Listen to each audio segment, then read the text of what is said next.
Good morning. Good morning. Morning. Good morning, Miss. Morning.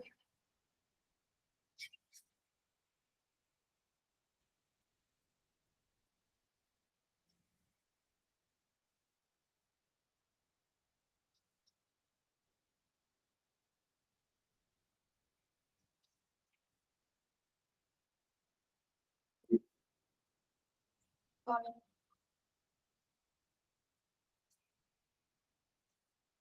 Morning.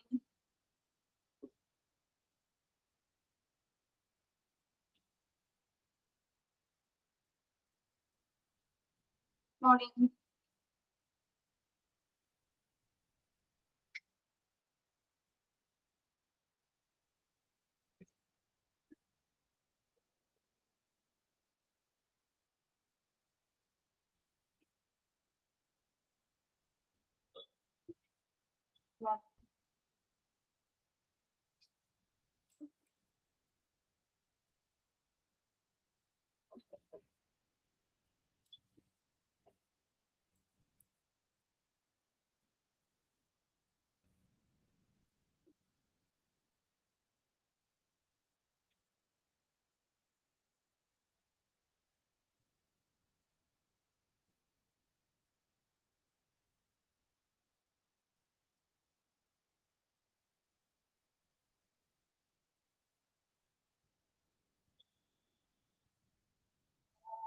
Good morning, ma'am.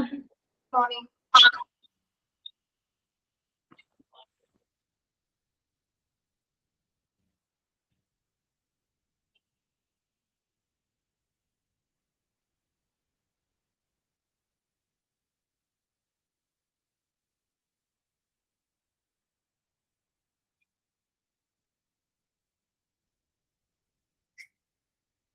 Morning.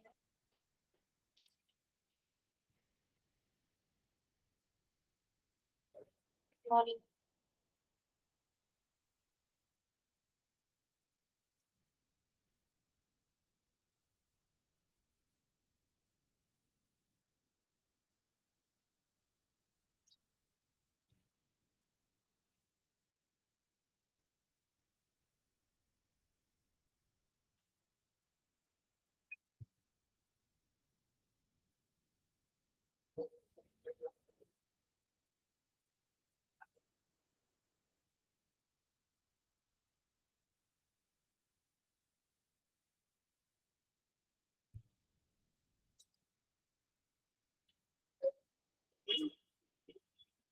PDF കാണാമോ?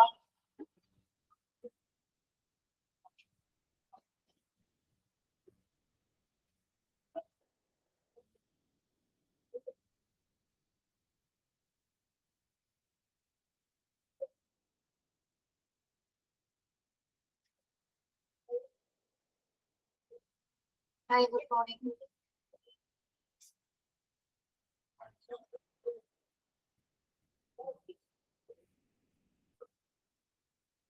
Dance എവിടെ കണ്ടുപോകാൻ? Reels എല്ലാം ഉണ്ടാവും അല്ലേ?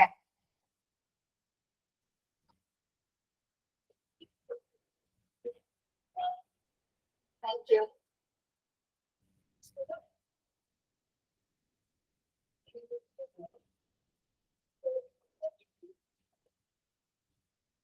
ഇവിടെ എല്ലാ കോൺവൊക്കേഷനും ടീച്ചേഴ്സിന്റെ ഡാൻസ് ഉണ്ടാവും. നിങ്ങൾക്ക് ഉണ്ടാവും കേട്ടോ.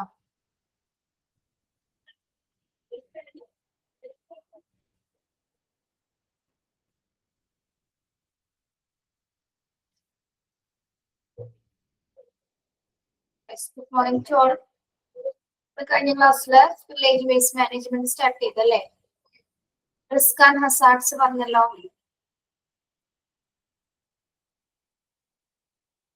സോഴ്സ് പറഞ്ഞിരുന്നോ? സോഴ്സ് പറഞ്ഞിരുന്നോ? ഇല്ല.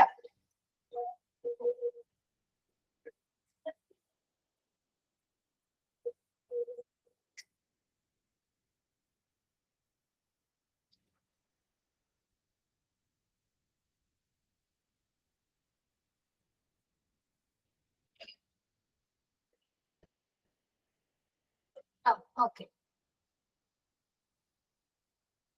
Source of leakage waste in hospital നോക്കാം. നമ്മൾ നേരത്തെ പഠിച്ചത് എന്തൊക്കെ റിസ്കുകളാണെന്നാണ്. ഇനി ഏതൊക്കെ സോഴ്സിൽ കൂടിയാണ് ഹോസ്പിറ്റലിലെ ലീക്കേജ് വേസ്റ്റസ് ഉണ്ടാണ് എന്നാണ് നോക്കാം കേട്ടോ. Leakage waste can come from several sources in hospital. Here are some example of possible sources of leakage waste in hospitals. ഏതൊക്കെ സോഴ്സസ് ആണ്? ഒന്ന് medical procedures, laboratory testing, patient care, handling and disposal of medical waste, maintenance and repair of medical equipments and spills in the course of transport. അപ്പൊ നോക്കാം, first വരുന്ന source ഏതാണ്? Medical പ്രൊസീജിയറിൽ കൂടെ leakage വേസ്റ്റസുകൾ ഉണ്ടാകുന്നു. എങ്ങനെയാണ്? During surgeries, blood transfusion and dialysis, there is a risk of leakage of blood and body fluids. നമുക്കറിയാം medical procedures നടക്കുന്ന സമയത്ത് പ്രത്യേകിച്ച് സർജറിയോ അല്ലെങ്കിൽ ഡയാലിസിസ് പ്രൊസീജിയറോ ബ്ലഡ് ട്രാൻസ്ഫ്യൂഷൻസ് ഒക്കെ നടക്കുന്ന സമയത്ത് എന്താണ് ബ്ലഡോ അല്ലെങ്കിൽ ബോഡി ഫ്ലൂയിഡ്സിന് ലീക്കേജുകൾ വരാനുള്ള സാധ്യതയുണ്ട്. മെഡിക്കൽ പ്രൊസീജിയറും അപ്പൊ അതിന്റെ ഒരു സോഴ്സ് ആണ്. ലീക്കേജ് വേസ്റ്റ് ഉണ്ടാവാനുള്ള ഒരു പ്രധാന സോഴ്സിൽ ഒന്നാണ് എന്താ? Medical procedures. എന്തിലൂടെയൊക്കെയാണ്? പ്രത്യേകിച്ച് സർജറികൾ നടത്തുന്ന സമയത്ത്, ഈ ബ്ലഡ് ട്രാൻസ്ഫ്യൂട്ട് ചെയ്യുന്ന സമയത്ത്. ബ്ലഡ് ട്രാൻസ്ഫ്യൂഷൻ അറിയാലോ എന്താന്ന് പഠിച്ചിട്ടുണ്ടോ? ബ്ലഡ് ട്രാൻസ്ഫ്യൂഷൻ ഇത് മെഡിക്കൽ പ്രൊസീജിയർ ആണ് അല്ലെ? ഓക്കെ, ബ്ലഡ് ട്രാൻസ്ഫർ ചെയ്യുന്ന പ്രൊസീജിയർ ആണ് കേട്ടോ. ബ്ലഡ് കമ്പോണൻസ് മറ്റൊരു പേഴ്സൺസിലേക്ക് നമ്മൾ ട്രാൻസ്ഫർ ചെയ്യുന്ന പ്രൊസീജിയർ. അതേപോലെ തന്നെ ഡയാലിസിസ് പ്രൊസീജിയേഴ്സ്. ഓക്കെ, അപ്പൊ അതിലൂടെയൊക്കെ എന്താണ്? ലീക്കേജസ് ചെറിയ രീതിയിലെങ്കിലും ഉണ്ടാകാനുള്ള സാധ്യതയുണ്ട്. Okay okay, very good. അപ്പോ ലീക്കേജ് വേസ്റ്റിന്റെ ഫസ്റ്റ് സോഴ്സ് ഏതാണ്? മെഡിക്കൽ പ്രൊസീജിയറിലൂടെ ലീക്കേജ് വേസ്റ്റസ് ഉണ്ടാകും. സെക്കൻഡ് വൺ എന്താണ്? ലബോറട്ടറി ടെസ്റ്റിങ്ങിലൂടെ. പേജ് നമ്പർ പറഞ്ഞു കൊടുത്തിടോ ആരെങ്കിലും? 80. പേജ് നമ്പർ 80 കേട്ടോ. Source of leakage waste in hospitals ആണ് എടുത്തുകൊണ്ടിരിക്കുന്നത്. ഓക്കെ, സെക്കൻഡ് വൺ എന്താണ്? Laboratory testing. അടുത്ത സോഴ്സ് ഏതാണ്? Laboratory testing. Hospital carry out different laboratory tests on blood, urine and other body fluid. These tests can consist of the use of chemicals, reagents and other dangerous materials. അപ്പൊ laboratory testing മുഖാന്തരം എന്താണ്? നമുക്ക് leakage wastes ഹോസ്പിറ്റലിൽ ഉണ്ടാകുമോ? അതല്ലേ, ശരിയാണ് അല്ലെ? നമ്മള് ലബോറട്ടറി ടെസ്റ്റിന് വേണ്ടിയിട്ട് എന്താണ്? ബ്ലഡ്, യൂറിൻസ്, മറ്റ് ബോഡി ഫ്ലൂയിഡ്സുകളൊക്കെ എടുക്കാറുണ്ട്. ആ സമയത്ത് ഈ ടെസ്റ്റ് നടത്തുന്നതിന് വേണ്ടിയിട്ട് നമ്മള് കെമിക്കൽസ് അല്ലെങ്കിൽ റീഏജൻസുകളൊക്കെ ഉപയോഗിച്ചിട്ടാണ്, അല്ലെങ്കിൽ അതറായിട്ടുള്ള ഡേഞ്ചറസ് മെറ്റീരിയൽസ് ഉപയോഗിച്ചിട്ടാണ് നമ്മൾ ഈ ടെസ്റ്റുകൾ കണ്ടക്ട് ചെയ്യുന്നത്. അപ്പൊ അതുവഴിയും എന്താണ്? അത്തരം മെറ്റീരിയൽസ് ഉപയോഗിക്കുന്നത് കൊണ്ട് തന്നെ ലീക്കേജസ് ഉണ്ടാവാനായിട്ട് കാരണമാക്കുന്നു. റിയേജന്റ് എന്താണെന്ന് അറിയാലോ നമുക്ക്? റിയേജൻസ് എന്താണെന്ന്? റിയേജൻസുകൾ എന്താണെന്ന് അറിയാമോ? ടെസ്റ്റിന് വേണ്ടി നമ്മൾ ഉപയോഗിക്കുന്ന കെമിക്കൽസുകളാണ് കേട്ടോ. ഓരോ ടെസ്റ്റിന് വേണ്ടിയിട്ട് ഉപയോഗിക്കുന്ന കെമിക്കൽസുകളാണ്.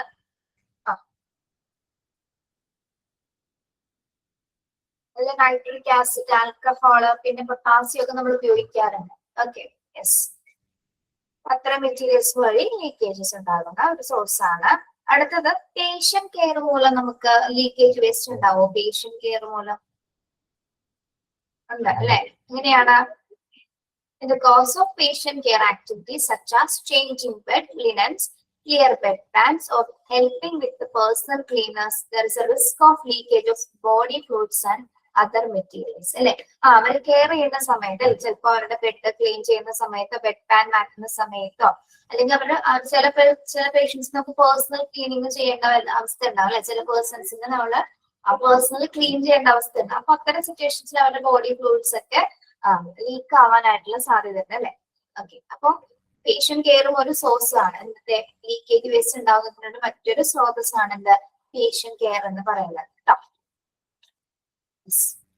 പിന്നെന്താണ്? Handling and disposal of medical waste.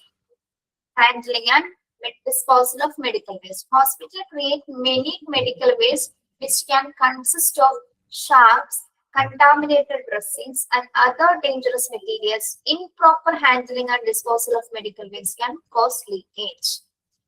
Okay, നമ്മൾ ഈ മെഡിക്കൽ വേസ്റ്റ്സിൽ പ്രോപ്പർ ആയിട്ട് ഹാൻഡിൽ ചെയ്തില്ലെങ്കിൽ അല്ലെങ്കിൽ പ്രോപ്പർ ആയിട്ട് ഡിസ്പോസ് ചെയ്തില്ലെങ്കിൽ എന്താണ്? അവിടെയും എന്തുണ്ടാവാനുള്ള സാധ്യതയുണ്ട്?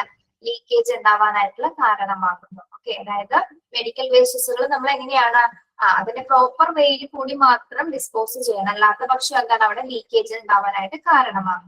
Okay, fifth one, next source എന്താണ്? Maintenance and repair of medical equipment. Maintenance and repair of medical equipments. നമ്മുടെ ഹോസ്പിറ്റലിൽ ഉപയോഗിക്കുന്ന മെഡിക്കൽ എക്യുപ്മെന്റ്സുകൾ മെയിൻറ്റെയിൻ ചെയ്യുന്ന സമയത്തോ അല്ലെങ്കിൽ ക്ലീൻ ചെയ്യുന്ന സമയത്തൊക്കെ റിപ്പയർ ചെയ്യുന്ന സമയത്തൊക്കെ നമ്മൾ ചില മെറ്റീരിയൽസ് അവിടെ ഉപയോഗിക്കാറുണ്ട് അല്ലെ, ഉപയോഗിക്കാറുണ്ട്. ഓക്കെ, അപ്പൊ അത്തരം ഡേഞ്ചറസ് ആയിട്ടുള്ള മെറ്റീരിയൽസ് ആയിരിക്കും അവിടെ ഉപയോഗിക്കുന്നത്. അത്തരം ആക്ടിവിറ്റീസിൽ കൂടി എന്ത് സംഭവിക്കുന്നുണ്ട്?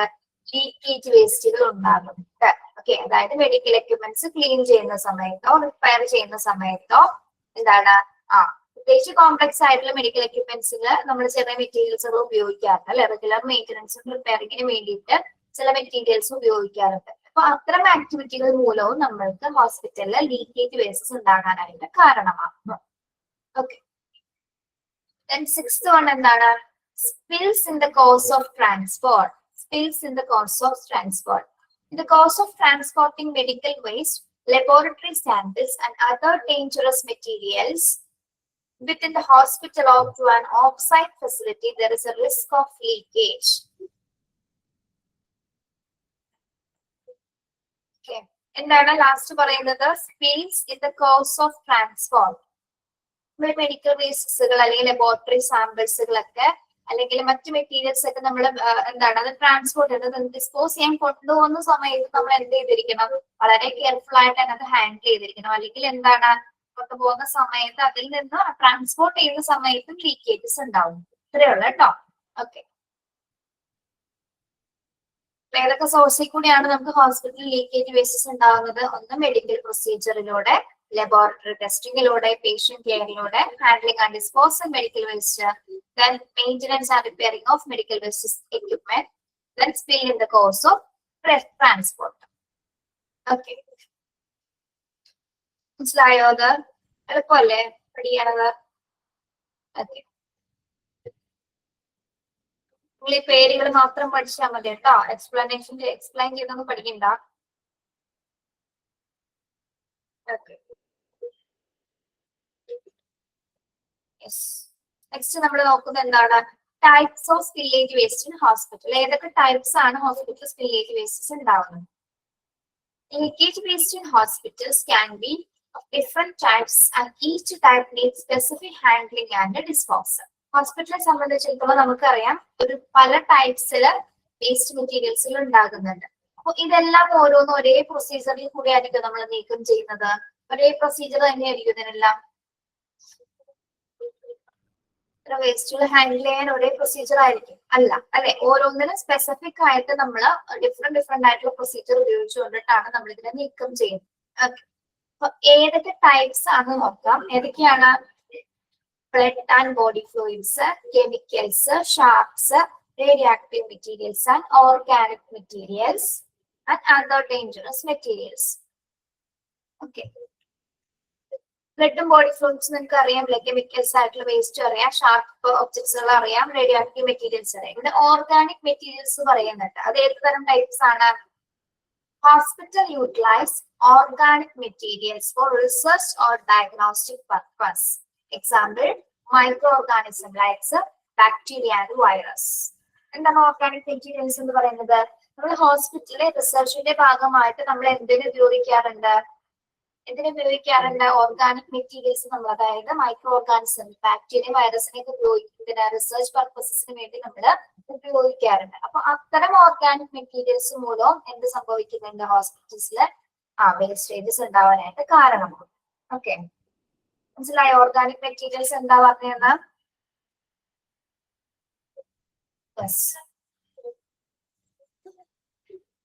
സൂക്ഷ്മാണുക്കളും ജൈവ വസ്തുക്കളും നമ്മൾ എന്തിനാ? റിസർച്ച് ഗവേഷണത്തിന് വേണ്ടിയിട്ട് ഉപയോഗിക്കാറുണ്ട്. അപ്പൊ അത്തരം മെറ്റീരിയൽസ് ഉപയോഗിക്കുന്നത് മൂലം എന്താണ് വേസ്റ്റസുകൾ ഉണ്ടാകും. അതും ഒരു ടൈപ്സ് ആണ് കേട്ടോ. ഓക്കെ, നെക്സ്റ്റ് എന്താണ്? Other dangerous materials. അടുത്ത ടൈപ്പ് എന്ന് പറയുന്നത് അതർ ഡേഞ്ചറസ്, മറ്റ് അപകടകരമായിട്ടുള്ള വസ്തുക്കൾ. ഏതൊക്കെയാണ്? Hospital may utilize other dangerous materials such as mercury and lead used in medical equipments and supplies. അല്ലെ, നമ്മുടെ മെഡിക്കൽ എക്യുപ്മെന്റ്സിനും അല്ലെങ്കിൽ മറ്റ് സപ്ലൈസിനും വേണ്ടിയിട്ട് ഏറ്റവും അപകടകരമായിട്ട് ഉപയോഗിക്കുന്ന ഒരു വസ്തുവാണ് എന്ത്? മെർക്കുറി അല്ലെ, മെർക്കുറി ലീക്കേജസ് ഏറ്റവും ഡിഫിക്കൽട്ട് ആണ്. നമ്മളത് നല്ല രീതിയിൽ ഹാൻഡിൽ ചെയ്തില്ലെങ്കിൽ എന്താണ് പലതരത്തിലുള്ള അപകടങ്ങൾ ഉണ്ടാകാനായിട്ട് സാധ്യതയുണ്ട്. അപ്പൊ ഇത്രയും ടൈപ്സ് ആണ് സ്പില്ലേജ് വേസസ് ഹോസ്പിറ്റലിൽ വരുന്നത്. Blood, chemicals, sharps, radio active materials, organic materials and other dangerous materials. ഓരോ ടൈപ്സിന്റെ പേരുകൾ നന്നായിട്ട് ഓർത്ത് വെക്കണം കേട്ടോ. ഇനി നമ്മൾ പഠിക്കാൻ പോകുന്നത് ഓരോ ടൈപ്സും എങ്ങനെയാണ് ഹാൻഡിൽ ചെയ്യുന്നത്. ഓക്കെ, അതിന് മുൻപായിട്ടൊരു കാര്യമുണ്ട് ഇവിടെ. ലീക്കേജ് വേസ്റ്റ് മാനേജ് ചെയ്യുന്നതിന് വേണ്ടിയിട്ട് നമ്മൾ ഒരു റെസ്പോൺസ് പ്ലാൻ കൂടി തയ്യാറാക്കുന്നത്. അപ്പൊ അത് ആദ്യം പഠിച്ചിട്ടാണ് നമ്മൾ ബാക്കി സ്റ്റെപ്സുകൾ പഠിക്കുന്നത് കേട്ടോ. ഓക്കെ, അപ്പൊ ടൈപ്സ് എല്ലാം ക്ലിയർ ആണല്ലോ, ഏതൊക്കെ ടൈപ്പ് ആണ് വേസ്റ്റ് വരുന്നത് എന്നുള്ളത്.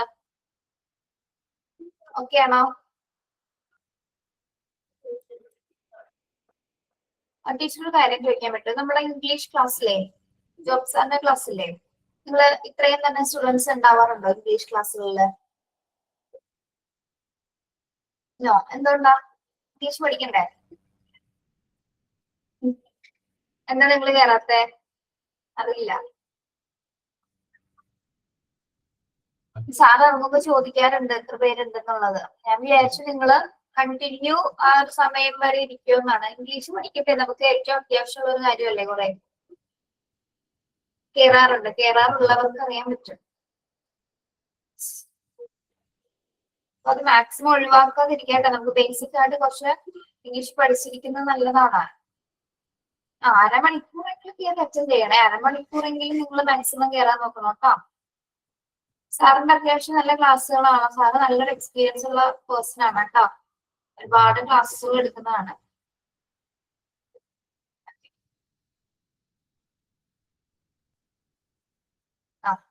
പറ്റുന്നവരൊക്കെ കയറാം കേട്ടോ. എന്ത് സംശയം ഉണ്ടെങ്കിലും സാറത് ക്ലിയർ ചെയ്ത് തരുകയും ചെയ്യും. കയറുന്ന കുട്ടികൾക്ക് അറിയാൻ പറ്റും. എങ്ങനെയുണ്ടോ ക്ലാസ്, ഇംഗ്ലീഷ് ക്ലാസ് എങ്ങനെയുണ്ട്? കുഴപ്പമില്ല.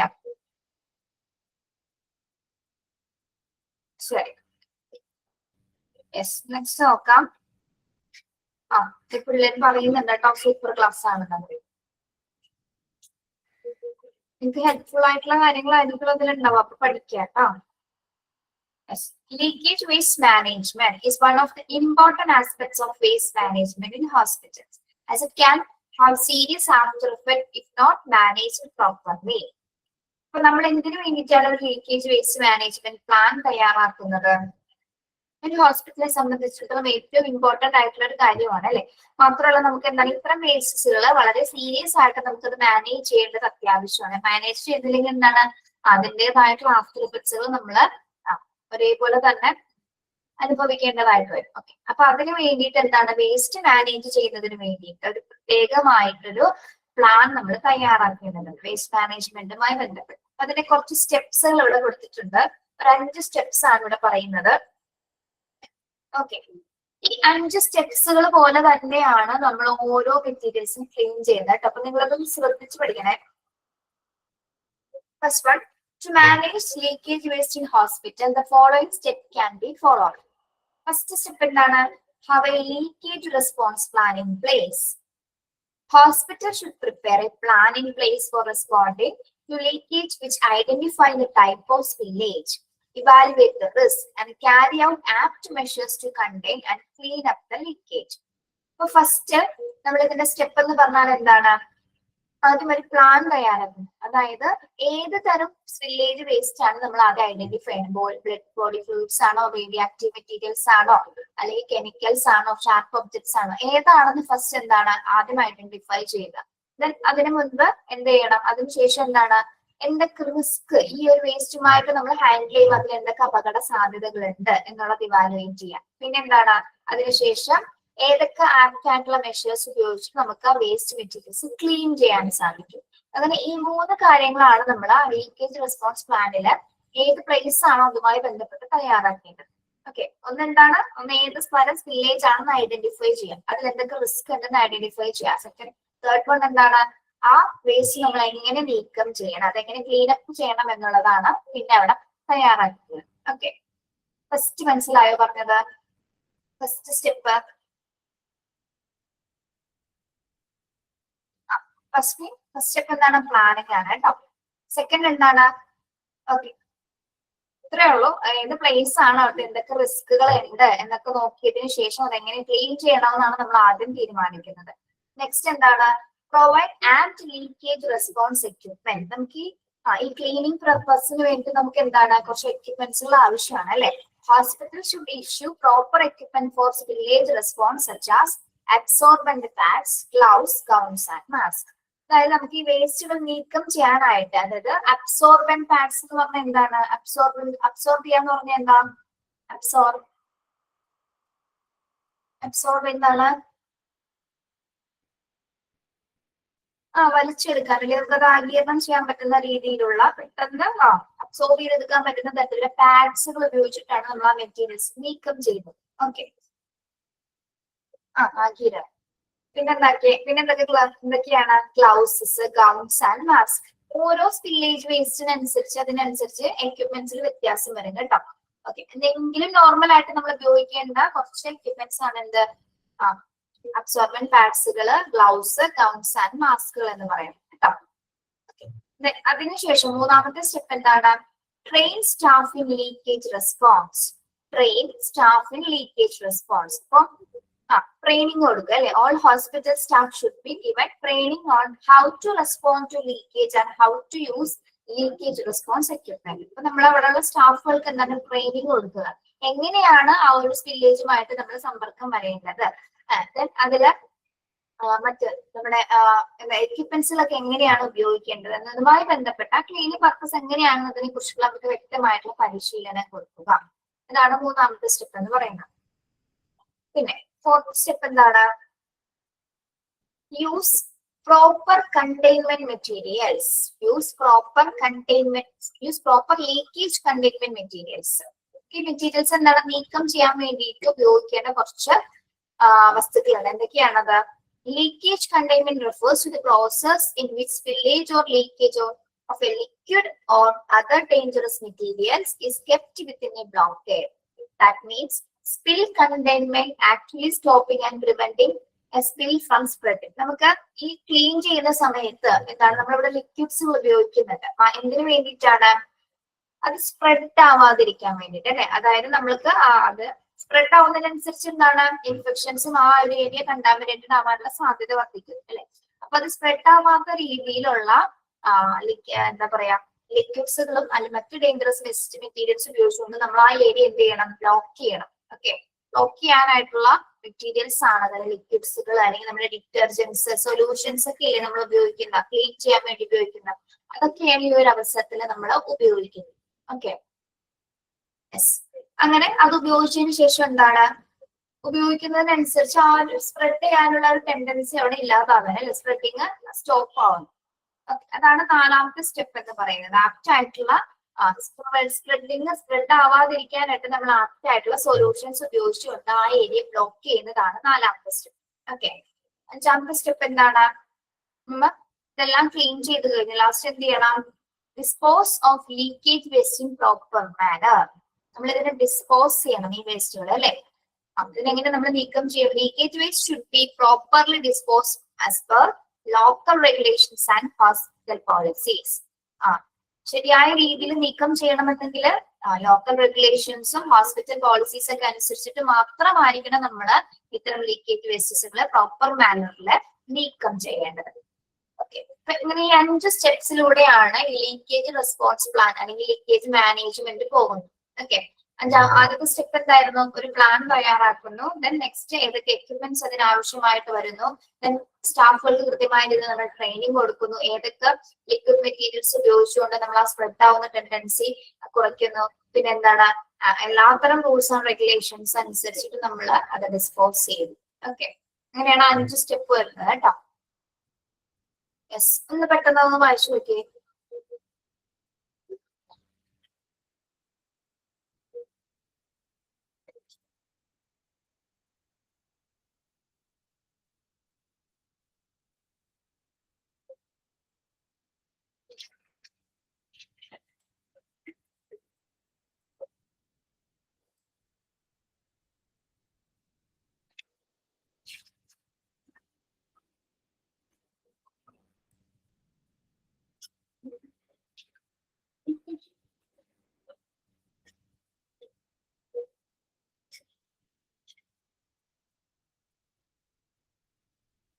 മനസ്സിലായോ?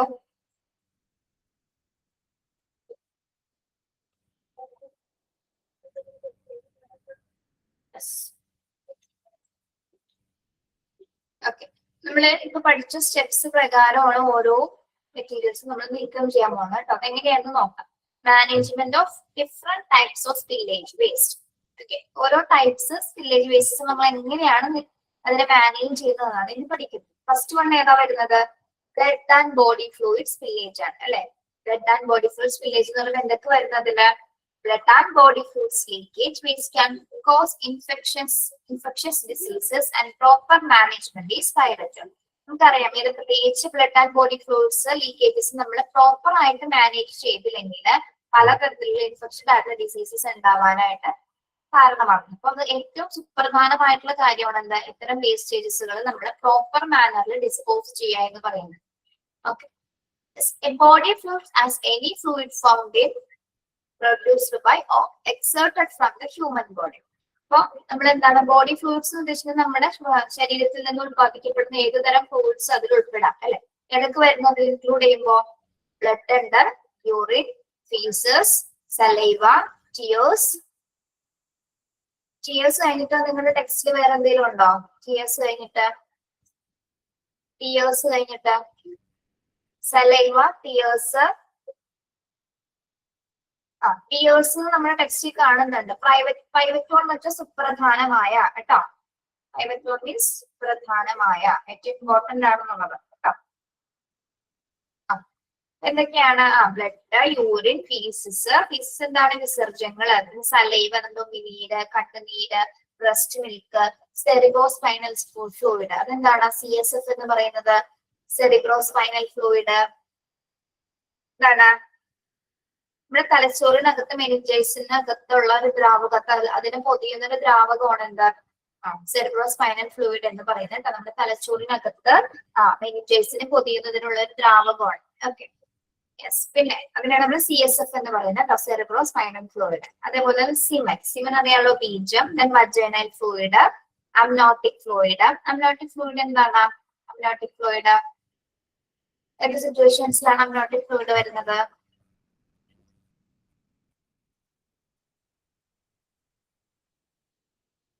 യെസ്, പ്രഗ്നൻസിയിൽ അല്ലെ. Okay, then plural fluid. Plural fluid എന്താണ്? നമ്മുടെ ശ്വാസകോശത്തിന്റെ ആവരണത്തിനെ പൊതിയുന്നത് അല്ലെ. ശ്വാസകോശത്തിന്റെ ആവരണത്തിന്റെ പ്ലൂറൽ സ്പീസീസിലുള്ള ഒരു ദ്രാവകം. ഓക്കെ, പിന്നെ എന്താണ്? Peritoneal fluid. പെരിറ്റോണിയൽ ഫ്ലൂയിഡ് നമ്മൾ എന്തിനു ഉപയോഗിക്കുന്നതാണ്? നമ്മുടെ ഡയാലിസിസ് പർപ്പസിന് വേണ്ടി ഉപയോഗിക്കുന്നതാണ് അല്ലെ. ഡയാലിസിസ് പർപ്പസിന് വേണ്ടി ഉപയോഗിക്കുന്നതാണ് എന്താ? Peritoneal fluid. ദെൻ ബൈൽ എന്താണ്? പിത്തം അല്ലെ. പിത്തരസം എന്ന് പറയില്ല നമ്മള്. ഓക്കെ, പിന്നെ നമ്മുടെ ഡൈജസ്റ്റീവ് ജ്യൂസസ്, നമ്മുടെ ദഹനരസങ്ങള്.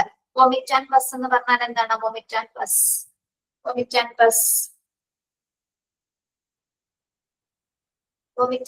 എന്താണ്? നമ്മള് ഫ്ലൂയിഡ് എന്ന് പറഞ്ഞാൽ ശരീരത്തിൽ നിന്ന് പുറപ്പെടുവിക്കുന്ന ഫ്ലൂയിഡുകൾ അല്ലെ. ശർക്കര പോലുള്ളത്. ഓക്കെ, അപ്പൊ ഇത്തരം കാറ്റഗറീസ് ആണ് എന്ത് വരുന്നത്? നമ്മുടെ ബോഡി ഫ്ലൂയിഡ്സിൽ ഉൾപ്പെടുന്ന വേസ്റ്റസുകൾ എന്ന് പറയുന്നത്. അപ്പൊ ഒരാളുടെ ശരീരത്തിൽ നിന്ന് ഇത്രയും കാര്യങ്ങൾ പോകുന്നുണ്ട് അല്ലെ. ഓക്കെ, അപ്പൊ ഇത്തരം മെറ്റീരിയൽസിന്റെ ലീക്കേജ് നമ്മൾ എങ്ങനെ നീക്കം ചെയ്യും? ഓക്കെ, ഫസ്റ്റ് നമ്മൾ ഈ ലീക്കേജുമായി ബന്ധപ്പെടുന്നതിന് തൊട്ട് മുമ്പായിട്ട് ഫസ്റ്റ് ചെയ്യേണ്ട കാര്യം എന്താണ്?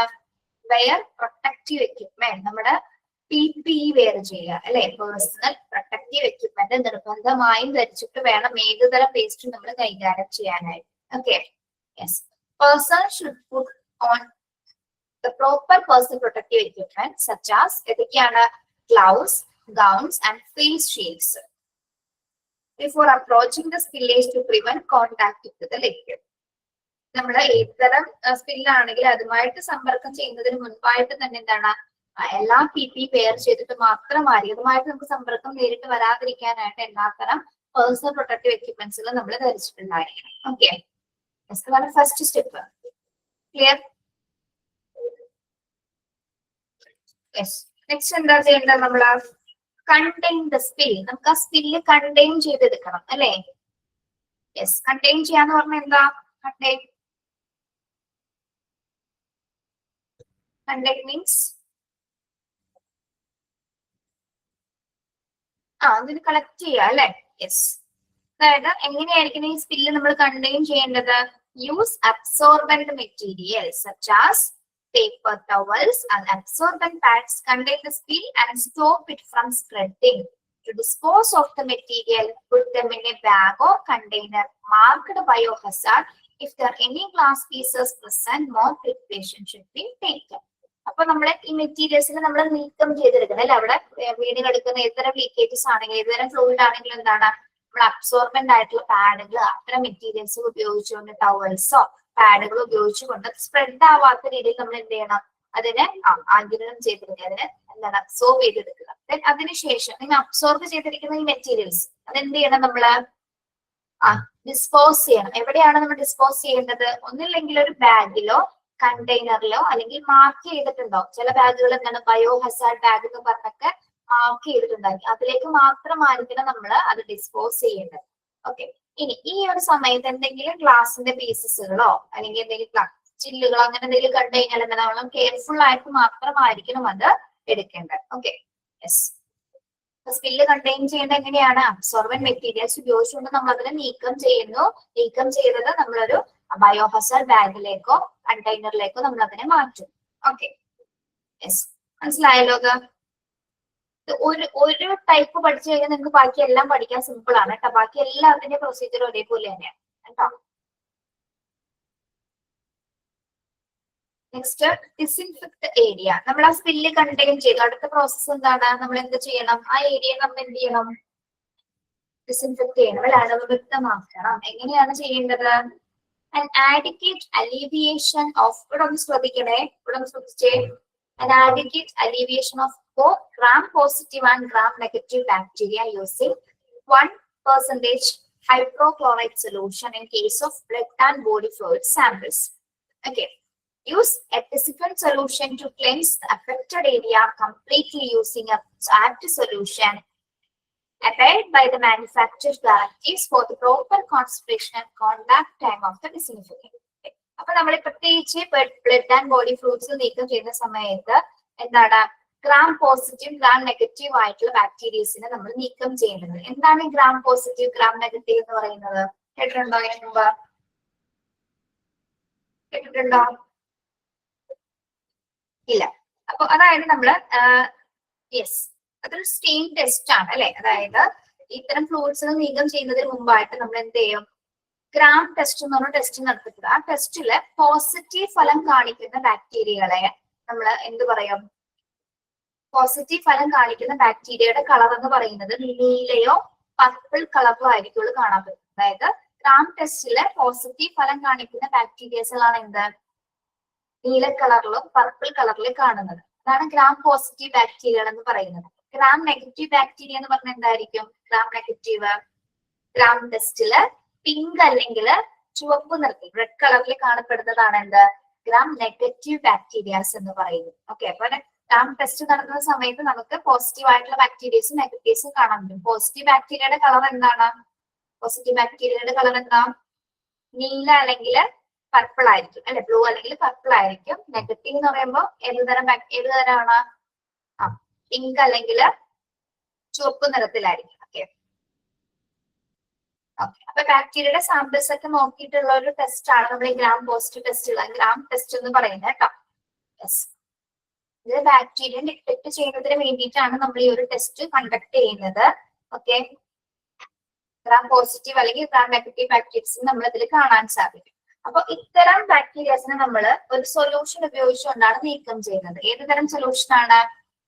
ഇത്തരം ബാക്ടീരിയസിനെ gram negative and gram positive bacteria നമ്മൾ 1% ഹൈപ്പോക്ലോറൈഡ് സൊല്യൂഷൻ അല്ലെ, 1% ഹൈപ്പോക്ലോറൈഡ് സൊല്യൂഷൻ ഉപയോഗിച്ചുകൊണ്ടാണ് ബ്ലഡും ബോഡി ഫ്ലൂയിഡ് സാമ്പിൾസുകൾ നീക്കം ചെയ്യുന്നത്. അപ്പൊ അതിന്റെ അണ്ടർലൈൻ ചെയ്യാം കേട്ടോ. ഓക്കെ. അണ്ടർലൈൻ ചെയ്യാം. ബ്ലഡ് ആൻഡ് ബോഡി ഫ്ലൂയിഡ്സ് ഏത് ഡിസിൻഫെക്ട് ഉപയോഗിച്ചുകൊണ്ടാണ് നീക്കം ചെയ്യുന്നത്? അതാണ് ടീച്ചർ പറഞ്ഞ അണ്ടർലൈൻ ചെയ്യാനായിട്ട് കേട്ടോ. മൂന്നാമത്തെ പോയിന്റ് മുതൽ അത് അണ്ടർലൈൻ ചെയ്യണേ. ഏത് സൊല്യൂഷന്റെ പേര് മാത്രം ഓർത്താൽ മതി, വേറെ ഒന്നും ചോദിക്കാറില്ല അവിടെ കേട്ടോ. സൊല്യൂഷന്റെ പേര് വെക്കാം. Then use a disinfectant solution to cleanse an affected or complete area completely. പിന്നെ എന്താണ്? അതിനുശേഷം നമ്മൾ ആ ഒരു ഏരിയ എന്ത് ചെയ്യണം, ഒരു ഡിസിൻഫെക്ട് ഉപയോഗിച്ചുകൊണ്ട് ആ ഏരിയ ഒന്ന് നമ്മൾ ക്ലെൻസ് ചെയ്യാം. അതായത് അവിടെ ആപ്റ്റ് ആയിട്ടുള്ള മറ്റു സൊല്യൂഷൻസ്, പ്രത്യേകിച്ച് ക്ലോറിൻ ഗ്ലേസിംഗ് ആയിട്ടുള്ള ഏജൻസുകളൊക്കെ ഉപയോഗിച്ചുകൊണ്ട് നമുക്ക് എന്ത് ചെയ്യാം, ആ ഒരു ഏരിയ ഒന്ന് റബ് ചെയ്യുകയോ ക്ലെൻസ് ചെയ്യുകയോ ചെയ്യാവുന്നതാണ്. ഇത്തരം സൊല്യൂഷൻസ് നമ്മൾ ഉപയോഗിക്കുന്ന സമയത്ത് പ്രധാനമായിട്ടും ശ്രദ്ധിക്കേണ്ട കാര്യം എന്താണ് ശ്രദ്ധിക്കേണ്ടത്? മാനുഫാക്ചേഴ്സ് ഡയറക്ഷൻസ് അല്ലെ. അതായത് നമ്മളിപ്പോ ഓരോ സൊല്യൂഷൻ എടുക്കുന്നതിന്റെ പുറകിലായിട്ട് ഡയറക്ഷൻസ് കൊടുത്തിട്ടുണ്ടായിരിക്കും. അത് എങ്ങനെ ഉപയോഗിക്കണം, ഡയറക്റ്റ് കോണ്ടാക്ട് വരാൻ പാടില്ല, നമ്മുടെ കൈയോ അല്ലെങ്കിൽ മറ്റ് ശരീരഭാഗങ്ങളൊന്നും അതിൽ ടച്ച് ചെയ്യാനൊന്നും പാടില്ല, എങ്ങനെയായിരിക്കണം, അത് എത്ര സൊല്യൂഷൻ എത്രത്തോളം എടുക്കണം എന്നൊക്കെ കറക്റ്റ് ആയിട്ട് ആ ഒരു ഡയറക്ഷൻസ് നിർദ്ദേശങ്ങൾ കൊടുത്തിട്ടുണ്ടാവില്ല. ഏത് തരം സൊല്യൂഷന്റെ പുറകിലാണെങ്കിലും നമ്മളിപ്പോ ക്ലോറിനൊക്കെ എടുക്കുമ്പോൾ അതിന്റെ പുറകിൽ കണ്ടിട്ടില്ലേ? അപ്പൊ അത്തരം നിർദ്ദേശങ്ങൾ പ്രകാരം അതൊക്കെ പാലിച്ചുകൊണ്ടായിരിക്കണം നമ്മൾ എന്ത് ഉപയോഗിക്കേണ്ടത്, ആ ഏരിയയിലെ സൊല്യൂഷൻസ് ഉപയോഗിക്കേണ്ടത്. ആ ഇൻസ്ട്രക്ഷൻസ് കൃത്യമായിട്ട് നോക്കണം. ഓക്കെ, അതിൽ പറഞ്ഞിരിക്കുന്ന കാര്യങ്ങൾ അനുസരിച്ച് തന്നെ വേണം, അല്ലെങ്കിൽ അതിൻ്റെതായിട്ടുള്ള റിയാക്ഷൻസ് നമ്മുടെ ശരീരത്തിൽ ഉണ്ടാവും. ഓക്കെ, ചിലപ്പോൾ അപകടകരമായിട്ടുള്ള പല സിറ്റുവേഷൻസിലൂടെ ചിലപ്പോൾ അതിൽ കടന്നു പോകേണ്ടി വരും. അതുകൊണ്ട് ഇത്തരം സൊല്യൂഷൻസ് നമ്മൾ ഉപയോഗിക്കുമ്പോൾ എന്ത് ചെയ്യണം, ആ നിർദ്ദേശങ്ങളൊക്കെ പാലിച്ചിട്ടായിരിക്കണം, ഡയറക്റ്റ് കോണ്ടാക്ട് വരാത്ത രീതിയിലായിരിക്കണം ഇത്തരം മെറ്റീരിയൽസ് നമ്മൾ യൂസ് ചെയ്യുന്നത്. ഓക്കെ, അപ്പൊ ബ്ലഡ് ആൻഡ് ബോഡി ഫ്ലൂയിഡ്സ് നീക്കം ചെയ്യുന്നതിന് വേണ്ടിയിട്ട് പ്രത്യേകിച്ച് പോസിറ്റീവ് ഗ്രാം നെഗറ്റീവ് ബാക്ടീരിയസിനെ നമുക്ക് നീക്കം ചെയ്യാൻ വേണ്ടി നമ്മൾ ഏത് സൊല്യൂഷനാണ് ഉപയോഗിക്കുന്നത്? 1% ഹൈപ്പോക്ലോറൈറ്റ് സൊല്യൂഷൻ കേട്ടോ. കേട്ടോ, ക്വസ്റ്റ്യൻ ചോദിക്കാറുണ്ടത്. യെസ്, 1% തന്നെ പറയണേ. ഓക്കെ, മനസ്സിലായോ നിങ്ങക്ക്?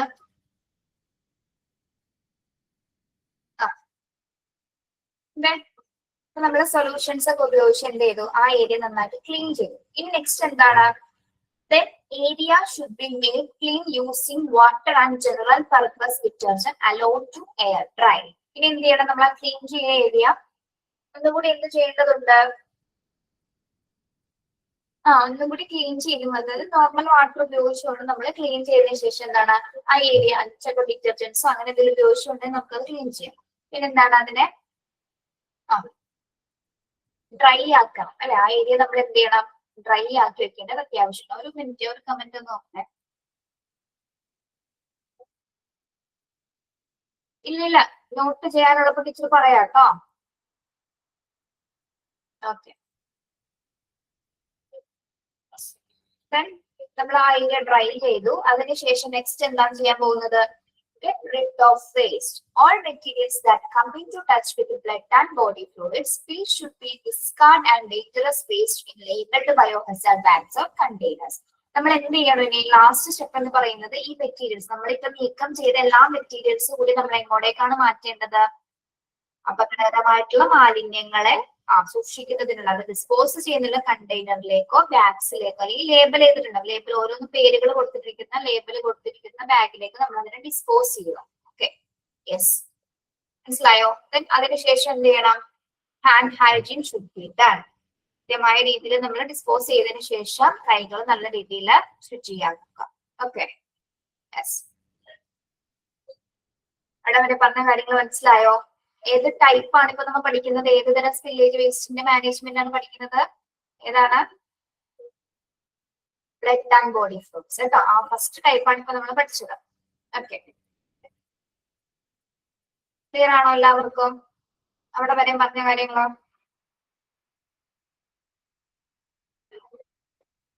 ഓക്കെ, നെക്സ്റ്റ് ഇവിടെ കുറച്ച് കാര്യങ്ങൾ കൊടുത്തിട്ടുണ്ട്.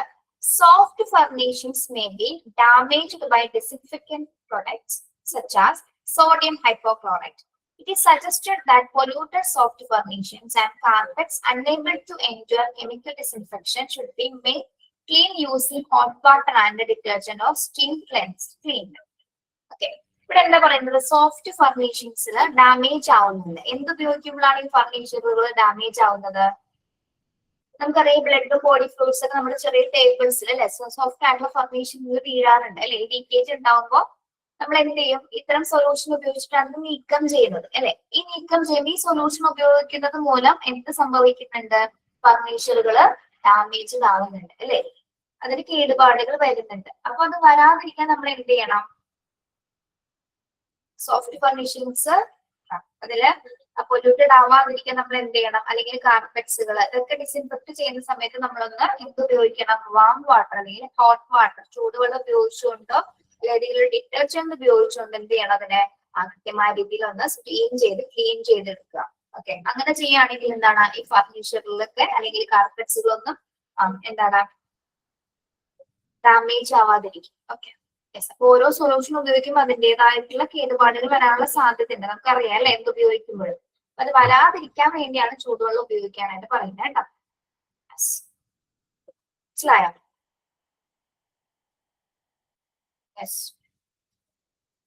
അപ്പൊ ഒരു ടൈപ്പ് നമ്മളിപ്പോ പഠിച്ചു കേട്ടോ, ബ്ലഡ് ആൻഡ് ബോഡി ഫ്ലൂയിഡ്സ് നീക്കം ചെയ്യുന്നത് എങ്ങനെയാണെന്നാണ് പഠിച്ചത്, ലീക്കേജസ്. സെക്കൻഡ് വൺ എന്താണ് അടുത്ത സ്റ്റെപ്പ്? സോറി, അടുത്ത ടൈപ്പ് ഏതാണ്? Mercury spill waste management. Mercury. Okay, dangerous to human health and environment അല്ലെ. Mercury leakage can be dangerous to human health and environment and actual management is vital. Mercury leakage wastes നമ്മൾ ഏറ്റവും കൂടുതൽ ശ്രദ്ധ കൊടുത്ത് നീക്കം ചെയ്യേണ്ട ഒരു വേസ്റ്റേജസ് ആണ്. പ്രത്യേകിച്ച് മനുഷ്യനും പ്രകൃതിക്കും ഒരേപോലെ തന്നെ അതെന്താണ് അപകടകരമാണ്. അപ്പൊ അത് ഏറ്റവും സുപ്രധാനമായ രീതിയിൽ തന്നെ ആയിരിക്കണം നമ്മൾ നീക്കം ചെയ്യേണ്ടത്. അപ്പൊ ഫസ്റ്റ് ഇതിന്റെ സ്റ്റെപ്പ് എന്താ പറയുന്നത് ഏതാണ്? മെർക്കുറി സ്പില്ലേജ് വേസ്റ്റ് മാനേജ്മെന്റിന്റെ ഫസ്റ്റ് സ്റ്റെപ്പ് എന്ന് പറയുന്നത് എവിക്ട് ദ ഏരിയ. ആ ഏരിയ നമ്മൾ എന്ത് ചെയ്യണം? എവിടെയാണോ ലീക്കേജസ് ഉണ്ടായ ആ ഏരിയ നമ്മൾ എന്ത് ചെയ്യണം? എവിക്ട് ചെയ്യണം. എവിക്ട് ചെയ്യാന്ന് പറഞ്ഞാൽ എന്താണ്? ആ ഏരിയ നമ്മൾ നീക്കം ചെയ്യുക, അവിടെ നിന്നുള്ള എല്ലാവരെയും. അതായത് spill is important evict area call emergency services. നമ്മൾ ആ ഒരു പ്രദേശം ഒഴിഞ്ഞതിന് ശേഷം എത്രയും പെട്ടെന്ന് തന്നെ എമർജൻസി സർവീസസിലേക്ക് വിവരം അറിയിക്കുക. ഓക്കെ, അതാണ് അതിന്റെ ഫസ്റ്റ് സ്റ്റെപ്പ് കേട്ടോ. Okay, take away jewellery. നോക്കാം, take away jewellery. Take away jewelry, all jewelry from hands and wrist so that the mercury cannot combine with the valuable metals. ഇവിടെ ഈ മെർക്കുറി സ്പില്ലേജ് വേസ്റ്റുമായി ബന്ധപ്പെട്ട് വരുന്ന സമയത്ത് എന്താ പറയുന്നത്? ജ്വല്ലറീസുകൾ ഒഴിവാക്കാന്ന്. ജ്വല്ലറി മീൻസ് നമ്മുടെ ആഭരണങ്ങൾ അല്ലെ. പ്രത്യേകിച്ച് എന്തൊക്കെയാണ് നമ്മൾ ഉപയോഗിക്കുന്ന വാല്യുബിൾ ആയിട്ടുള്ള എല്ലാ മെറ്റീരിയൽസും എന്താണ് നമ്മളത് റിമൂവ് ചെയ്യേണ്ടത്. കാരണം എന്തുകൊണ്ടാണ്? മെർക്കുറിക്ക് ഇത്തരം വാല്യുബിൾ ആയിട്ടുള്ള മെറ്റൽസുമായിട്ട് സമ്പർക്കം വരാതെ കോണ്ടാക്ട് കമ്പൈൻ ചെയ്ത് കഴിഞ്ഞാൽ അപകടകരമാണ് അല്ലെ. അതുകൊണ്ട് തന്നെ നമ്മളത് ഒരിക്കലും അതൊന്ന് ഉപയോഗിച്ചിട്ടായിരിക്കും ഈ ഒരു സ്പില്ലേജ് വേസ്റ്റ് മാനേജ് ചെയ്യാനായിട്ട് പോകേണ്ടത്. ഓക്കെ, അതുമായിട്ട് സമ്പർക്കം വരാനായിട്ട് പാടുള്ളതല്ല. ഓക്കെ, അപ്പൊ അത് ഒഴിവാക്കുക. നമ്മളിപ്പോ കളർ പെട്ടെന്ന് തന്നെ ചേഞ്ച് ആവുന്നതൊക്കെ കാണാൻ പറ്റും അല്ലെ. പെട്ടെന്ന് ആഭരണങ്ങളൊക്കെ ഇട്ട് നോക്കി കഴിഞ്ഞാല് അതന്നെ. അടുത്ത സ്റ്റെപ്പ് എന്താണ്? പ്രൊട്ടക്റ്റീവ് എക്യുപ്മെന്റ്സ് വെയർ ചെയ്യുക അല്ലെ. Personnel should use suitable personal protective equipment such as. ഇവിടെ എന്തൊക്കെയാണ് ഉപയോഗിക്കേണ്ടത്? Gloves, goggles, respirators before going to the spill to avoid connection with the mercury and prevent inhalation of mercury vapours. അപ്പൊ നമ്മള് ഈ മെർക്കുറിയുടെ മണം തന്നെ ശ്വസിച്ചാൽ തന്നെ നമുക്ക് അപകടമാണ്. അപ്പൊ റെസിപ്രേറ്റേഴ്സും ഗ്ലൗസസും മാസ്ക് എല്ലാം ധരിച്ചിട്ട് മാത്രമായിരിക്കണം നമ്മള് ആ ഒരു സ്പില്ലിലേക്ക് ചെല്ലേണ്ടത്. ഒരിക്കലും അതുമായിട്ട് ഡയറക്റ്റ് കോണ്ടാക്ട് വരാനായിട്ട് പാടില്ല. അപ്പൊ അതിനാൽ തന്നെ എന്താണ് നിർബന്ധമായിട്ടും നമ്മള് PPE ധരിച്ചിട്ടായിരിക്കണം. Okay, yes. ശ്വസിക്കുന്ന സമയത്തും പലതരത്തിലുള്ള ബ്രീത്തിങ് ഡിഫിക്കൽട്ടീസ് അങ്ങനെയുള്ള പല പ്രശ്നങ്ങൾ ഉണ്ടാവാതിരിക്കാൻ വേണ്ടിയിട്ടാണ് നമ്മൾ ഇതൊക്കെ നിർബന്ധമായിട്ട് ധരിക്കാൻ പറയുന്നത്. ഓക്കെ, മനസ്സിലായല്ലോ? Proper use of PPE. Next, contain the spill. നമ്മള് നെക്സ്റ്റ് സ്റ്റെപ്പ് എന്താണ്? ആ സ്പില്ല് നമുക്ക് കണ്ടെയ്ൻ ചെയ്യണം. നമ്മൾ നേരത്തെ പഠിച്ച പോലെ തന്നെയാണ് കേട്ടോ സ്റ്റെപ്പുകളാണ്. Use a mercury spill kit. ഇവിടെ നമ്മൾ എന്താണ് ഉപയോഗിക്കേണ്ടത്? മെർക്കുറിനെ അബ്സോർവ് ചെയ്യുന്ന മാത്രം മെറ്റീരിയൽസുള്ള സ്പിൽ കിറ്റ് ആയിരിക്കണം ഇവിടെ ഉപയോഗിക്കേണ്ടത് അല്ലെ. Like absorbent parts contain the spills and prevent it from spreading with the material in labeled biohazard bags and container for discarding. If it is small spillage, sip with a needle, less syringe without a needle and dispatch for recycling. അവിടെ ഒരു സെന്റൻസിന് mistake ഉണ്ട് കേട്ടോ. അത് നിങ്ങൾ ആ ഒരു point വിട്ടേക്കോ, അത് correct ചെയ്ത് തരാം കേട്ടോ. ഓക്കെ, നമ്മൾ എന്താ ചെയ്യേണ്ടത്? ഈ സ്പില്ല് അബ്സോർബന്റ് ആയിട്ടുള്ള മെറ്റീരിയൽസ് ഉപയോഗിച്ചുകൊണ്ട് സ്പ്രെഡ് ആവാത്ത രീതിയിൽ നമ്മൾ അതിന് എന്ത് ചെയ്യണം? ഇതിനെ നീക്കം ചെയ്യണം. അതിനെ നമ്മൾ അവിടെ നിന്ന് കളക്ട് ചെയ്യുക. ആ ഒരു വേസ്റ്റസിനെ കളക്ട് ചെയ്തതിനു ശേഷം എന്താണ്? ഒരു ബയോഹസാർഡ് ബാഗ്സിലേക്കോ അല്ലെങ്കിൽ ലേബിൾ ചെയ്തിരിക്കുന്ന ബാഗിലേക്ക് നമ്മൾ അതിനെ നീക്കം ചെയ്യുക. ഓക്കെ, യെസ്, ഒരു പോയിന്റ് ഒന്ന് ബ്രാക്കറ്റ് ചെയ്തിട്ടെ. നിങ്ങൾ അതൊന്ന് കറക്റ്റ് ചെയ്തരാം ടീച്ചർ. നിങ്ങൾ അന്ന് വായിച്ചു നോക്കിയേ. ഈ മെർക്കുറി സ്പില്ലേജ് ഉപയോഗിച്ചിരിക്കുന്നത് നമുക്ക് റീസൈക്കിൾ ചെയ്ത് ഉപയോഗിക്കാൻ പറ്റുമോ? മെർക്കുറിയിൽ ഉപയോഗിച്ചിരിക്കുന്ന സാധനങ്ങൾ റീസൈക്കിൾ ചെയ്യാൻ പറ്റുമോ? നോ. ഓക്കെ, അത് സെന്റൻസിൽ എന്തോ ടെക്സ്റ്റില് എന്തോ മിസ്റ്റേക്ക് ഉണ്ട്. ഇതുപോലെ തന്നെയാണോ ടെക്സ്റ്റ് കിടക്കുന്നത് നിങ്ങളുടെ?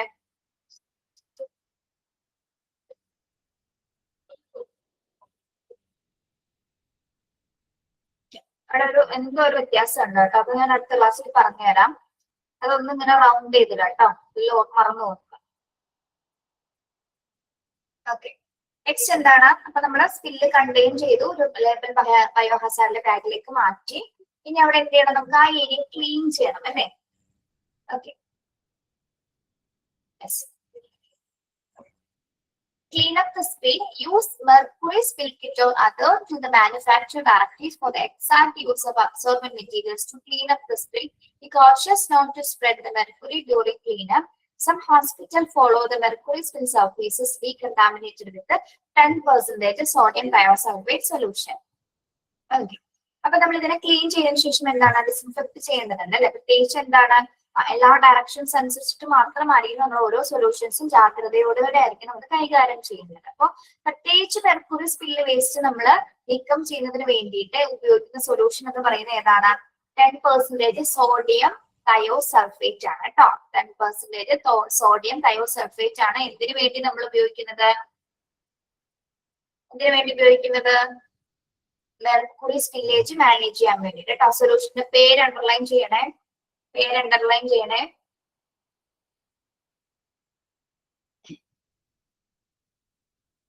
യെസ്, ചെയ്തോ?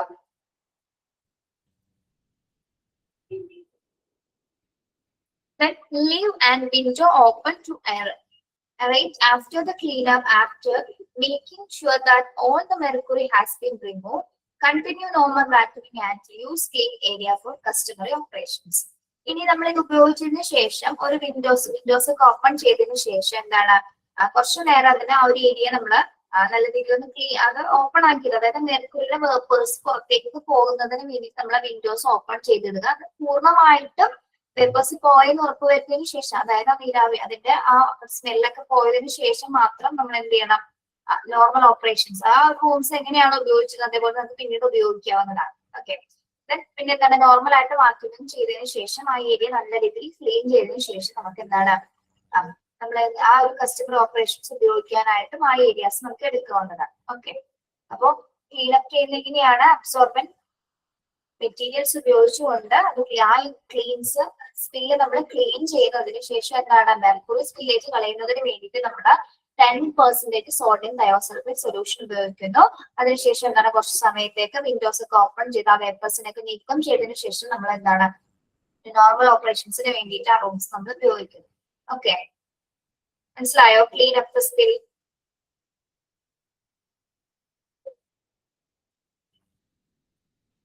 ഓക്കെ, ഇനി ക്ലീൻ ചെയ്തിട്ട് നമ്മൾ എന്ത് ചെയ്യണം? ഡിസ്പോസ് ചെയ്യണം അല്ലെ? All materials that come into contact with mercury should be discarded. Dangerous waste labeled by our bags or containers other to local, state and federal regulation for the disposal of dangerous waste. നമ്മൾ ഇനി waste എങ്ങനെയായിരിക്കണം നീക്കം ചെയ്യേണ്ടത്? മെർക്കുറിയുമായി contact വന്ന എല്ലാ സ്കിൽസും എല്ലാം എന്ത് ചെയ്യണം? നമ്മള് പ്രത്യേകിച്ച് ലേബൽ ചെയ്തിരിക്കുന്ന ബയോഹസാർഡ് ബാഗിലേക്ക് നീക്കം ചെയ്യേണ്ടതാണ്. എങ്ങനെയായിരിക്കണം നീക്കം ചെയ്യേണ്ടത്?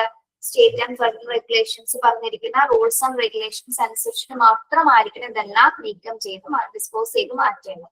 Okay, yes. ഇനി ഇത് നീക്കം ചെയ്ത് കഴിഞ്ഞാൽ പിന്നെ ഇതിന്റെ പരിപാടി കഴിഞ്ഞോ?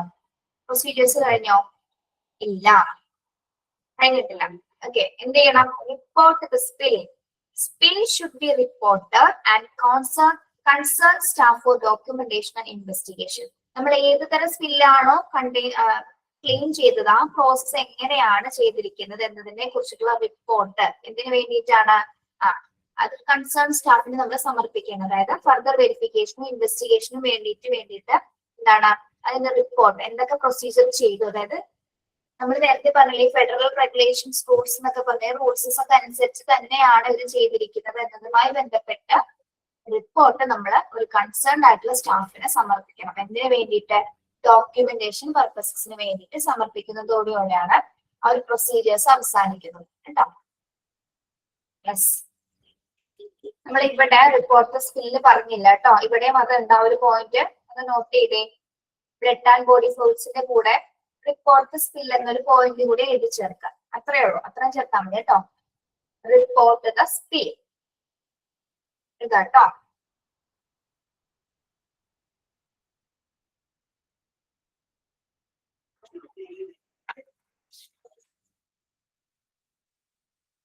എന്തിനാണ് ഈ റിപ്പോർട്ട് ചെയ്യുന്നതെന്നൊക്കെ നമ്മൾ ലാസ്റ്റ് ഭാഗം എത്തുമ്പോൾ കുറച്ചും കൂടി എക്സ്പ്ലെയിൻ ചെയ്ത് പഠിക്കാനുണ്ട് കേട്ടോ. അപ്പൊ പറഞ്ഞുതരാം.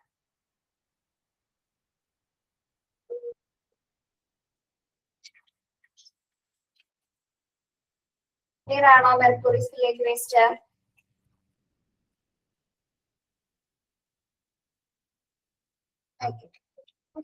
ഷാർപ്പും കൂടി പഠിച്ചിട്ട് കേട്ടോ. ഷാർപ്പും കൂടി നോക്കാം. ഷാർപ്പ് സ്പില്ലേജ് വേസ്റ്റ് മാനേജ്മെന്റ് നമ്മുടെ മൂർച്ചയുള്ള വസ്തുക്കള് നീക്കം ചെയ്യുന്നതുമായി ബന്ധപ്പെട്ടിട്ടുള്ള കാര്യങ്ങളാണ് നോക്കുന്നത് കേട്ടോ. Sharp spillage waste which consist of എന്തൊക്കെയാണ്? ഷാർപ്പ് ഒബ്ജക്ട്സുകൾ എന്ന് പറയുമ്പോൾ എന്തൊക്കെ വരും ഇതില്? നീഡിൽസ് വരും, സ്കാൽപ്പൽസ് വരും. Sharp medical tools can cause injury and infection to health care workers and others who may come in contact with it. Okay, അപ്പോൾ ഷാർപ്പ് ഒബ്ജക്ട്സ് എന്ന് പറയുന്നത് എന്തൊക്കെയാണ്? നീഡിൽസ്, സ്കാൽപ്പൽസ്. സ്കാൽപ്പൽസ് കണ്ടിട്ടില്ല, നമ്മൾ കത്തി പോലെ ഇരിക്കുന്നതാണ്. കത്തി പോലെ ഇരിക്കുന്ന ഒരു സാധനമാണ് സ്കാൽപ്പൽസ് എന്ന് പറയുന്നത്.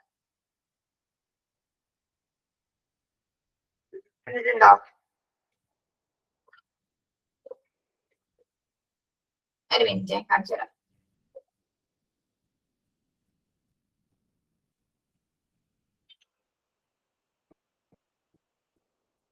കാണിച്ചു തരാം. ഓക്കെ,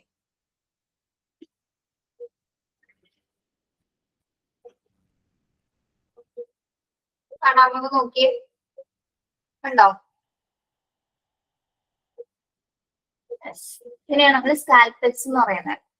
കണ്ടിട്ടുണ്ടാവല്ലോ നിങ്ങള്, അല്ലെ?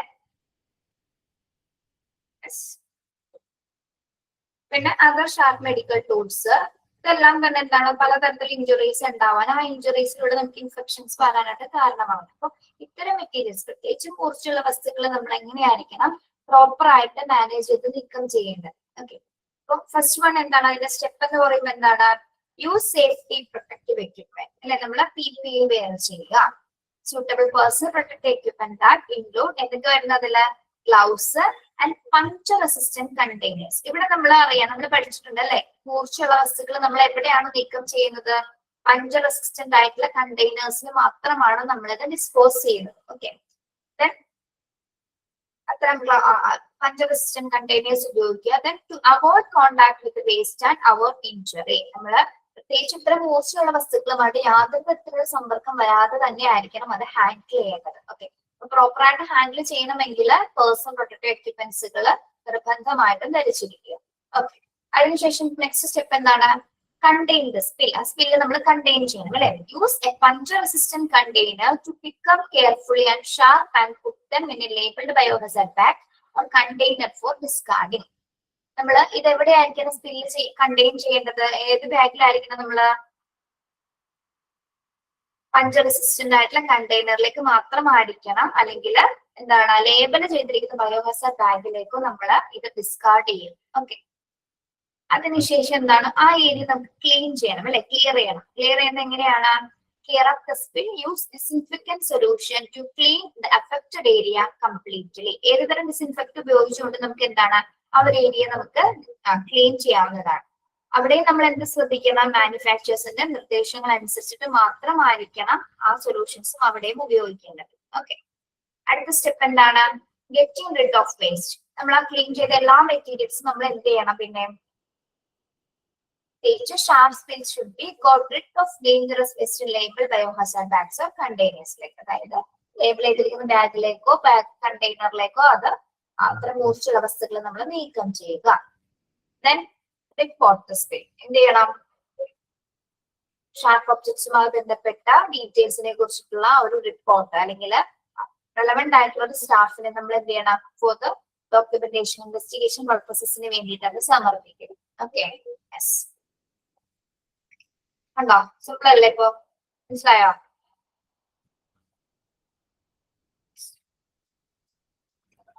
ഇവിടെ സൊല്യൂഷന്റെ പേരൊന്നും പഠിക്കാനില്ല. നമുക്ക് ഇവിടെ പഠിക്കാനുള്ളത് എന്താണ്? ഇത് ഏത് ബാഗിലേക്കാണെന്ന് മാത്രം ഓർക്കുക. ഏതാണ്? പഞ്ചർ റെസിസ്റ്റന്റ് കണ്ടെയ്നർ മാത്രം അവിടെ ഓർത്താൽ മതി നിങ്ങൾ കേട്ടോ. വേറൊന്നും ഓർക്കണ്ട. ഓക്കെ,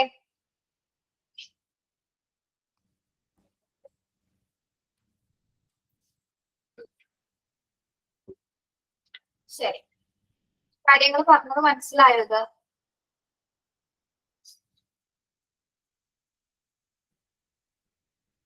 നമ്മൾ 3 types of spillage waste management ആണ് പഠിച്ചത് കേട്ടോ. ആദ്യം പഠിച്ചത് ഏതാണ്? ബ്ലഡ് ആൻഡ് ബോഡി ഫ്ലൂയിഡ്സ് എങ്ങനെ നീക്കം ചെയ്യണം. രണ്ടാമത് മെർക്കുറി സ്പില്ലേജ് വേസ്റ്റ് എങ്ങനെ നീക്കം ചെയ്യണം. പിന്നെ എന്താണ് മൂന്നാമത് പഠിച്ചത്? ഷാർപ്പ് ഒബ്ജക്ട്സ് വേസ്റ്റ് അല്ലെ, ഷാർപ്പ് സ്പില്ലേജ് വേസ്റ്റ് മാനേജ്മെന്റ്. 3 പഠിച്ചത് കേട്ടോ. ഓക്കെ,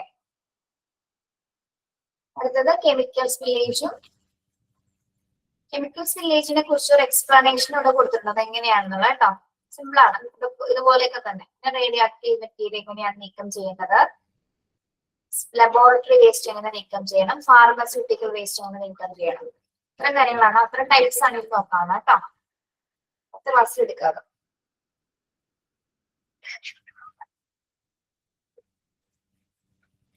ഓക്കെ,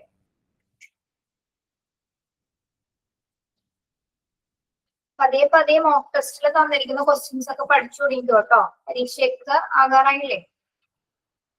എല്ലാം കൂടി ഒരുമിച്ച് പഠിക്കാനിരിക്കണ്ട. മോക്ക് ടെസ്റ്റ് ഒക്കെ എഴുതിയെടുക്കാറുണ്ടോ നിങ്ങള്, അല്ലെങ്കിൽ ക്ലാസ് റൂമിൽ തന്നെ കിടക്കുകയാണോ? Mock test എഴുതിയെടുക്കാറുണ്ടോ? വളരെ ഉണ്ട്.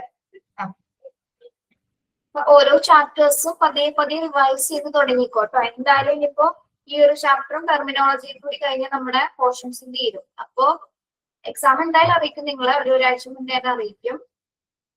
2 ദിവസം ഒരു ദിവസം അല്ലെങ്കിൽ സ്റ്റഡി ലീവ് തരും കേട്ടോ. അങ്ങനെയായിരിക്കും എക്സാം കണ്ടക്ട് ചെയ്യുന്നത്. എക്സാമുമായി ബന്ധപ്പെട്ട കാര്യങ്ങൾ ടീച്ചർ ആ ഒരു സമയമാകുമ്പോഴേക്കും പറഞ്ഞുതരാം കേട്ടോ. കംപ്ലീറ്റ് ചാപ്റ്റർ അല്ല, നമ്മുടെ ഫസ്റ്റ് മൊഡ്യൂളും സെക്കൻഡ് മൊഡ്യൂളും ആണ് നമ്മൾ എക്സാം നടത്തുന്നത്. 2 മൊഡ്യൂളും കൂടി. അപ്പൊ എല്ലാ ചാപ്റ്റേഴ്സിൽ നിന്നും തന്ന ക്വസ്റ്റ്യൻസ് ഒക്കെ തന്നെ ഉണ്ടാവും കേട്ടോ. അതുമായി ബന്ധപ്പെട്ടുള്ള ചോദ്യങ്ങൾ ഉണ്ടാവും. അത് നിങ്ങൾ ഒരു പ്രാവശ്യം എഴുതി നോക്കുക, അത് കഴിഞ്ഞാലല്ലേ മനസ്സിലാവുള്ളൂ കേട്ടോ. മോക്ക് ടെസ്റ്റ് വരുമ്പോൾ അറ്റൻഡ് ചെയ്യില്ല. അതേപോലെ മോക്ക് ടെസ്റ്റ് തന്നെ ഒരു 5 ക്വസ്റ്റ്യൻ, ഇവിടെ ഒരു 100 ക്വസ്റ്റ്യൻ 60 ക്വസ്റ്റ്യൻ അങ്ങനെ ആയിരിക്കുള്ളൂ കേട്ടോ. ഓക്കെ, ഫൈനൽ എക്സാം അല്ല കേട്ടോ. 1ഉം 2ഉം മൊഡ്യൂൾ തീരുമ്പോൾ നമ്മളൊരു എക്സാം നടക്കും. മൊഡ്യൂൾ എക്സാം ആണ് കേട്ടോ. സ്റ്റഡി ഗൈഡിൽ നിന്ന് മെയിൻ എക്സാമിന് മാത്രമാണ് ക്വസ്റ്റ്യൻസ് വരുന്നത്. ഇപ്പൊ നമ്മുടെ മോക്ക് ടെസ്റ്റുമായി ബന്ധപ്പെട്ട ചോദ്യങ്ങളായിരിക്കും. ആദ്യമേ പറഞ്ഞിട്ടുണ്ടായല്ലോ അത്. മെയിൻ എക്സാം നടത്തുമ്പോൾ നമ്മൾ ഓരോ മൊഡ്യൂൾസും ഓരോ ദിവസമായിരിക്കും കേട്ടോ. തിങ്കളാഴ്ച first module, Tuesday second module, Wednesday third, Thursday four, അങ്ങനെ ഓരോ മൊഡ്യൂൾ വൈസ് നടത്തും. ഓക്കെ, 100 മാർക്കിന്. ഇപ്പോഴത്തെ ക്വസ്റ്റ്യൻ നമ്മുടെ മോക്ക് ടെസ്റ്റ് പഠിക്കാനുള്ള കേട്ടോ. ഇപ്പോഴത്തെ പരീക്ഷയ്ക്ക് മോക്ക് ടെസ്റ്റ് തന്നിരിക്കുന്ന ക്വസ്റ്റ്യൻസ് പഠിക്കാം എല്ലാവരും. ഉറപ്പായിരുന്നു നിങ്ങൾക്ക് എളുപ്പമായിരിക്കും എക്സാം കേട്ടോ. പഠിച്ചാൽ മതി, പഠിക്കണമെന്നുള്ളൂ. പിന്നെ നമ്മുടെ ക്ലാസ് കണ്ട അറിവ് വെച്ച് നമുക്ക് എക്സാം എഴുതാവുന്നുള്ളൂ. ക്ലാസ്സിൽ കേട്ട കാര്യങ്ങൾ വെച്ച് എഴുതാവുന്നുള്ളൂ കേട്ടോ. Thank you. Nice day.